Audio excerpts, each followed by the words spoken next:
第275章寻药。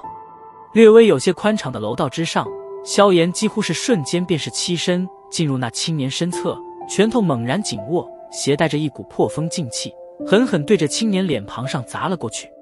脸庞苍白的青年虽然体型并不彪悍，不过实力倒也不弱。在萧炎猛然动身的刹那，他便是有所察觉，当下脸庞涌上一股阴寒，双臂交叉在身前，体内凶猛的斗气暴涌而出，转瞬间便是在身体表面形成斗气杀衣。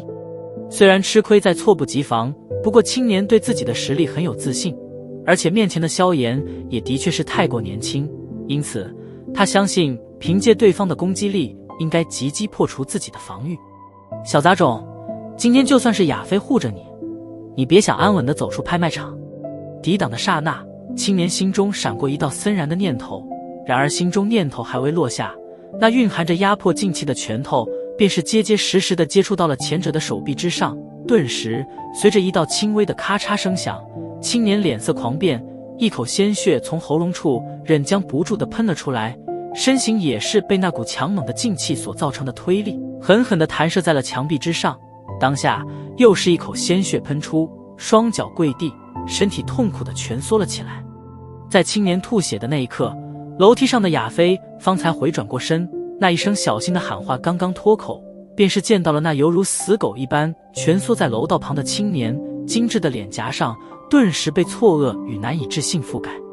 到的此时，那青年身旁的几名手下方才从这电光火石间回过神来，望着自家主子那凄惨的模样，脸庞先是一惊，旋即大怒着对着萧炎围拢而去。给我退下！望着那几位护卫的举止，楼梯上的亚飞终于是忍无可忍地爆发了出来，杏眼怒瞪，呵斥道。听得亚飞的喝声，那几名护卫明显是迟疑了一下，他们的主子有胆得罪亚飞，可却不代表他们同样有着这胆子。你们再敢前进一步，从此以后滚出米特尔拍卖场。虽然你们不是我的属下，不过我想凭我带监察长老的身份剔除你们几个人渣，应该不是太过困难的事。亚飞冰冷的时候倒别有一番威严。望着那俏脸含煞的亚飞，那几位护卫脸庞上终于是闪过一抹慰藉，面面相觑了一眼，不甘地退了下去。带着你们的主子滚回去！欠手指向楼梯口处，亚飞冷喝道。好，亚飞，你有种，竟然帮着外人，你给我等着！被手下扶起来，青年脚步有些踉跄，抹去嘴角的血迹，怒视着亚飞，旋即眼瞳泛着阴冷与森然，死死地转向一旁的萧炎，呼吸急促的阴声道：好，好，小杂种，够胆量，你们都给我等着吧！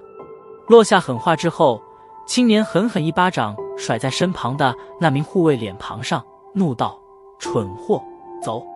站在楼梯处，萧炎微眯着眼眸，望着那在几名护卫的扶持下缓缓走出的青年，垂在袖袍中的拳头微微摊开，几缕青色火焰在指尖升腾着。对于这种人，你竟然还会留手？直接宰了不就得了，免得以后还被惦记。斜靠着楼梯，海波东淡笑道：这里毕竟是别人的地盘。萧炎笑了笑，抬头望着亚飞，耸了耸肩道：抱歉，冲动了点，不过那家伙的嘴真的很臭。摇了摇头，亚飞轻叹了一口气，苦笑道：我觉得我们或许改天再谈事情好些。那家伙回去后肯定会向他爷爷哭诉，到时候那极为护犊子的老家伙肯定会来找你的麻烦。没关系。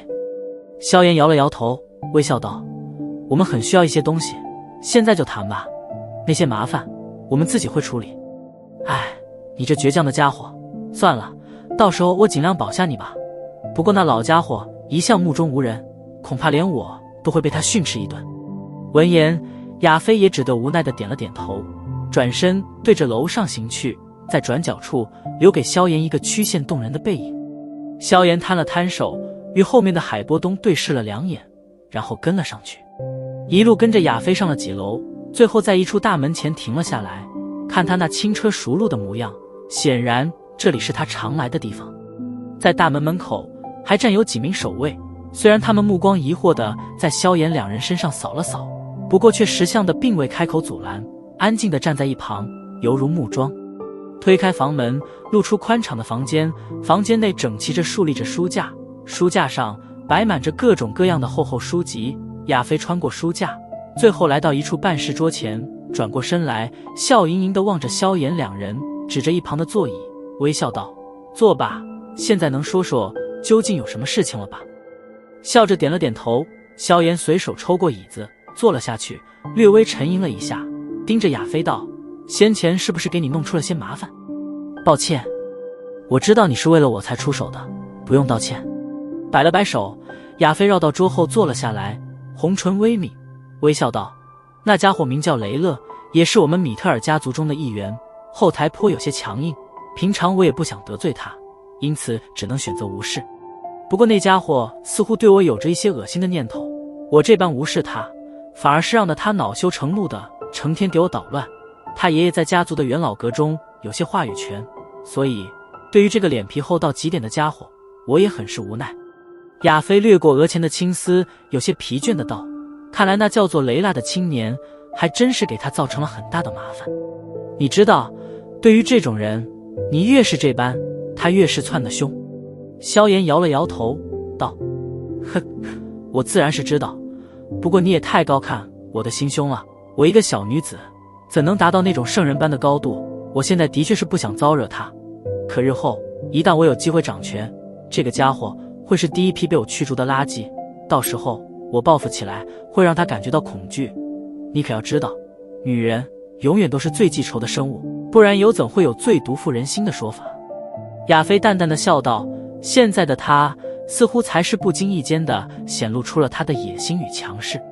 听得亚飞这番话，萧炎与海波东脸庞上皆是闪过一抹诧异，他们没想到这看似极为柔和的女子竟然有着这般隐忍力。好了，别再说他了，挺扫兴的。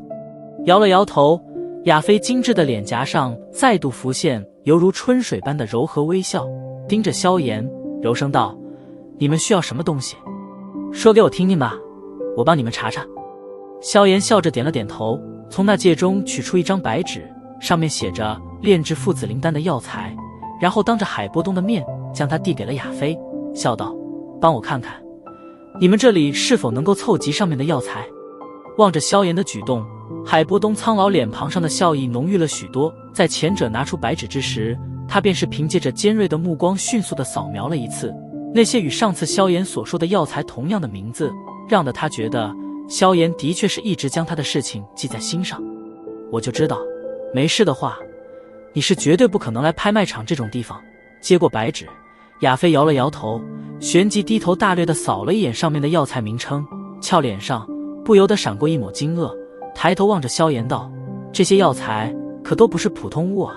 其中有一些就是连我也仅仅只是听过名字而已。”萧炎微微点着头，轻声道：“这里能找齐这些药材吗？”闻言，一旁的海波东也是眼巴巴地盯着沉思中的亚飞，这可是能够关系到他是否能够恢复巅峰实力的重大事情啊。玉手托着下巴，沉思了片刻，亚飞摇了摇头，歉然道：“抱歉，想要凑齐恐怕极为困难，毕竟这些药材实在是太过珍惜，放在市面上几乎每一种至少都得拍卖出20万的高价，而且这还是有价无市。”亚飞这话出口，海波东顿时淹了下来，而一旁萧炎表面上失望地叹了一口气，心中却是窃喜了起来。若是能够在这里凑齐药材的话，那他岂不是要悲惨起来了？凑齐的确有些难度，不过我想弄齐这上面一半的药材应该没有什么问题。亚飞沉吟道：“一半也好，总比什么都没有来得强。”萧炎点了点头，叹道。闻言，亚飞俏脸上忽然浮现许些俏皮的笑容，笑盈盈的道：“按照我的记忆，我们米特尔拍卖场应该能够拿出这上面的4种药材，其中每一份的价格都在25万以上。这4种药材所需要的总数目，恐怕就得在100万金币左右。萧炎弟弟，这些钱你可能拿出？”眨了眨眼睛，萧炎摇着头，似乎不能。萧炎这话一出，亚飞俏脸上的笑意更是甚了几分，修长的玉葱指交叉着，似是有些惋惜的道：“萧炎弟弟，现在可不再是乌坦城，在这里姐姐就算是有心帮你，可也没有那权利。更何况这般庞大的数目已经远远超出了我所掌管的权限。萧炎摩挲着侧脸道：那该怎么办？100万金币虽然不是小数目，不过姐姐对你可是很有信心的哦。正好我们米特尔家族最近正在收揽炼药师，若是萧炎弟弟有兴趣，可以以此来还账哦。一枚2品丹药便是能够卖出不菲的价钱，我想以萧炎弟弟的本事，只要炼制出几百颗，应该就能将这些账务还完了。亚菲桃花美眸笑弯起浅浅的弧度，犹如狐狸精一般诱人。